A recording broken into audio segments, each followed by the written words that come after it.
صلی اللہ علیہ وآلہ وسلم کی سنت کے مطابق کرتے ہیں تو پھر وہ آپ کالا جادو ہے نا جو اس کا توڑ یعنی اس کو توڑ سکتے ہیں. مگر جب کالے جادو والا کالا جادو کرے گا تو پھر آپ کو یعنی پتہ چلے گا وہ جی مرغیاں جو ہے ان کو لٹکا دیا جائے گا الٹا، ان کی گردنیں کاٹ دی جائیں گی، لوگوں کے دروازے کے اوپر ان کو لٹکا دیا جائے گا. یعنی اسی طرح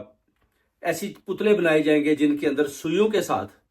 ان کے اندر ان کو گاڑا جائے گا، ساتھ اپنا جو ہے نا شیطانی عمل درایا جائے گا اور شیطان کے ساتھ واسطہ ہوگا.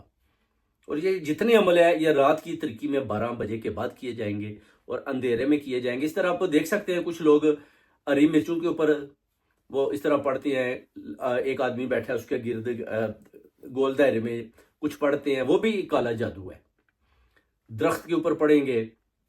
یعنی انسانوں کے اوپر کالا جادو کرنے کی جو مرچیں ہیں